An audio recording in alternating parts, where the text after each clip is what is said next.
And it's now 12 to 8. It's time, as we always do on a Friday morning, to catch up with the Mayor of Dubbo Regional Council, Matthew Dickerson. Good morning, Matthew. I know you're excited today, Ian, because last night was arguably the most significant council meeting of the year. Wow, I should have had a drum roll ready for this. should have. Okay, what's happened, mate? What's happened? The budget. Oh, wow, yeah. The budget's What been happened with it? approved by, well, we've approved that. We've made a few changes to the budget, but that's the significant event of the year for council, because if we don't approve the budget, come 1st of July, well, all services stop. Our staff go home because they don't get paid. No money's available to council, so we have to approve a budget, whatever that budget might look like, by the 30th of June. So we've done that with days up our sleeve. So with budget adopted, that means financial sustainability for DRC. Well, at least for the next year anyway.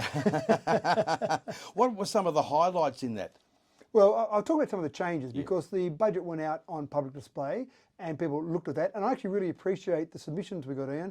67 submissions in total came in, which I think is fantastic, shows a lot of interest. And some of those submissions were quite significant in the length that people went to, the amount of detail they went to. So that's really showing an active community. Can I say, I actually read through the business paper and I was amazed at some of those submissions. They were quite detailed. They were very detailed, but more to the point, I suppose, with that, one of the things that you want to look at is have people taking some notice of the various components of that. In other words, have they just said, oh, give me some extra whatever, or have they actually looked at it in detail? And they did look at it in quite detailed view, so which is fantastic.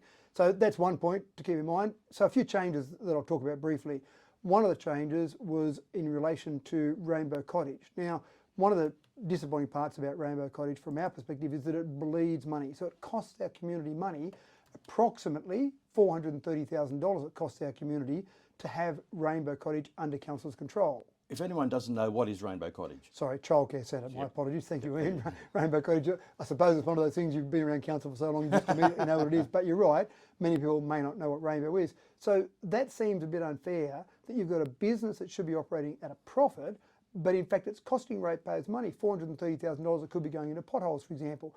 We've talked about different options with Rainbow. What do we do with it? Do we put it off into a separate committee? Do we sell it off? What are the best options for that? So last night we resolved to actually put the fees up to something a bit closer to some of the fees that are being charged around Dubbo, because Rainbow's typically been a lower priced option to try and stop some of that bleeding. So we resolved last night to put those fees up by 8.5%.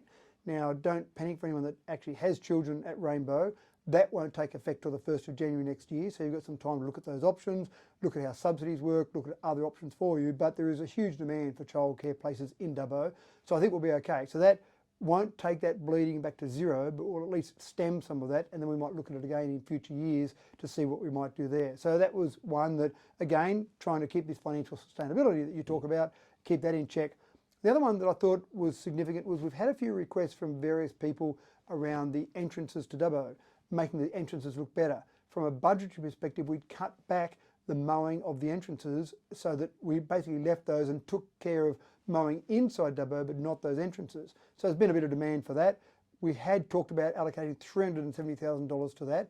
In the end, last night we resolved to allocate $270,000 a year to the mowing of those entrances and $100,000 to additional street tree planting. So we'll have more street trees planted throughout Dubbo as well. So again, looking at that, what do people need? How do we balance that budget? Because you can't just magically make money appear. You can't say, well, let's do the $100,000 and $370,000, because where do you get that money from? The other one, I think that's been a fair bit of discussion, has been Sheraton Road. Now, we haven't got a solution today for Sheraton Road. We have talked about the long-term solution there, and we've met with the schools, we've talked publicly about that long-term solution. But one of the things that was obvious when we met with the schools was that there are children from the schools now that walk from the school precinct along Sheraton Road to Boundary Road and then further from there. The problem is there is no footpath, there's nowhere really for them to walk, so they often end up walking on the road, which obviously is a pretty dangerous scenario. So we took money out of some curb and guttering around Brisbane and Gibbs Street and put that money into a footpath. Now, the problem with that is that it's going to be a temporary footpath. I'm not going to say temporary, it'll be there for a few years, but we can't do the long-term final footpath because there's more work that'll be done to the road, there'll be different levels of that road. So we had to make a decision that wasn't the best decision for a long-term asset maintenance. And I don't love that idea, Ian, that we aren't looking at long-term maintenance, but for the short-term safety of the children there, council has decided that that was a better way to go rather than saying, we'll do the long-term job properly in years to come, and in the meantime, cross our fingers and hope the kids are okay. So throughout council services, is there going to be much change to the fees for fees and services from anything like airport fees and ground preparation fees, anything like that? Certainly there'll be increases in all of those, and we're obviously capped with our rate capping for the rates that people pay. And we've talked about this briefly before, but keep in mind that you might see a percentage increase of rates. That's for our total rating pool. Individual rates may go up by more or less than that rating pool. And we talked about it before, that Geary, the residents around the Geary and the rating area around Geary, they're the big winners/losers.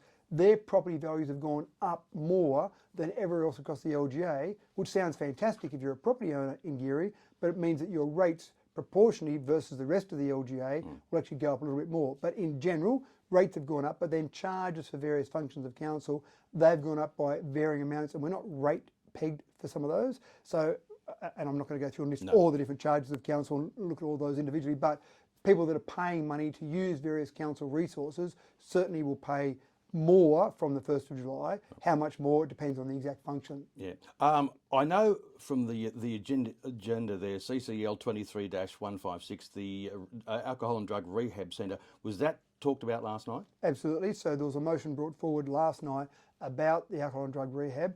That was in relation to what would be the process if we wanted to provide some land for the Department of Health.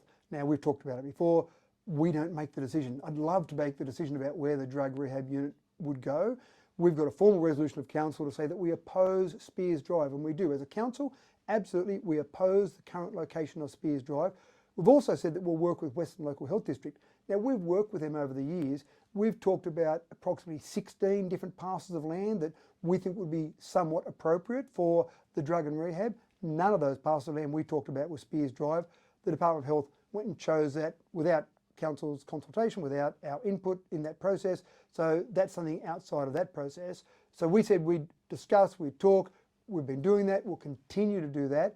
The resolution last night was about what would be the legal, the regulatory processes, the financial processes if we were to give or provide a parcel of land, whatever that parcel of land might be, anywhere in Dubbo, to the Department of Health. And I know there was discussion before, you've had discussions with people that said that we previously promised to give parcels of land. Well, there was no commitment, there was no resolution of council to gift any parcel of land to the Department of Health. There was some discussion and some potential giving, but there was nothing resolved. So this resolution puts the legal, financial and regulatory processes in front of councillors in a future report to come back to council, so that if we were to do that, we would actually know where we stand with that. Okay, so that's the progression of that. Also too, now, I believe the number of rhino statues around Dubbo and Wellington, the one in Wellington, there's one missing from Wellington, isn't there? That came up, I was reading that in one of those submissions. Any talk about replacing that? There was no talk about replacing that, and that was a great program. When those rhinos, you may remember there was a big program by the zoo many years ago, I can't even remember how many years ago, but to have rhinos around the place, and then they were auctioned off. I actually went down to the auction and stood there and watched the auction going through that process, and then they were placed in various locations, but that wasn't something that came up as a very high needs process, and that was really what last night was about, really taking care of the things that were the higher needs processes there at council. So there were things like that that came up in submissions, various things that we couldn't satisfy all of those, unfortunately, Ian. Oh, so it sounds like we might not be getting a replacement rhino for the flogged one at Wellington then. Well, not at this stage, maybe at some stage in the future, but again, budget is still tight. We don't have lots of excess funds kicking around that we can just throw around, Ian. As you said there, the big news out of last night's council meeting was the fact that the budget has been adopted. That's through, so now you have that stability. It's a case now of moving your way for through the next financial year. Absolutely right, Ian. 2 to you. It's now coming up to 2 minutes to 8. Matthew Dickinson, as always, thank you very much for your time this morning. We've got news, sport and weather for you in just a couple of minutes' time here on 2 to you.